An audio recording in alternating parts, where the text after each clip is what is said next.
Hi, my name is Emily Ferris. I'm the author of Casserole Crazy Hot Stuff for Your Oven. Today I'm going to be making one of my favorite fall recipes from the book Sweet Potato Not Pie. This is a really simple recipe that starts with peeled and thinly sliced sweet potatoes or yams layered in the bottom of a casserole dish. After we layer the sweet potatoes on the bottom of the dish, we are going to do a layer of goat cheese.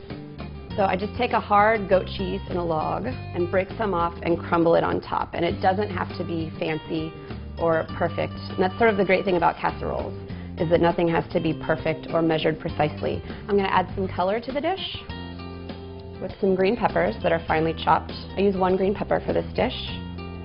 Some finely chopped white onion. I put white onion in almost all of my casseroles.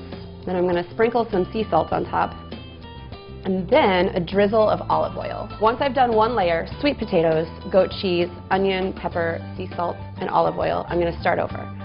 So another layer of sweet potatoes on top.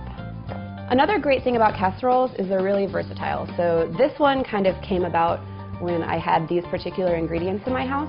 But if you have anything different, instead of green peppers, you could use a habanero pepper or a jalapeno pepper if you still want the green color and want to make it a little spicier. Another version of this casserole would have a spicy chorizo in it, but it would be cooked first, and in that case you would probably use less olive oil. So you can really make your casserole as big as the dish that you have. This one I think is 8 inches by 8 inches, and I will probably end up using 3.5 to 4 sweet potatoes. But this is a great casserole because you can just build it to fit your dish. Just use your ingredients until you filled it up. And you do want to layer all the way to the top of your dish. Drizzle a little more olive oil on the top. And some more salt, so this layer is really flavorful. This needs to be covered before it goes in the oven, and sometimes when you use a lid you can lose some of your sweet potatoes because they'll stick.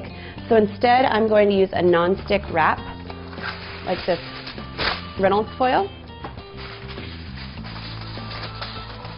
I'm going to cover it and put it in the oven at 400 degrees for about an hour, and then we'll check on it. Alright, now the casserole has been in the oven for about an hour. Everyone's oven is different, so you probably want to check on it leading up to an hour. It might take a little less time or a little more time, but you'll know it's done if you can get a fork all the way through the potatoes. There's one more step before the casserole is done, and it's my favorite step, more cheese. So I'm going to put more goat cheese on top. You can be generous with it. I'm just going to crumble goat cheese all over the top.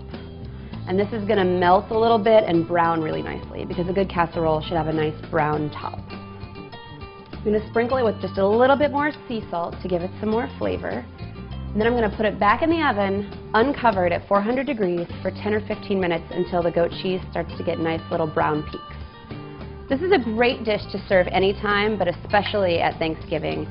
It's savory and a little bit sweet and filling, and it will show up anyone's candied sweet potatoes, even my dad's.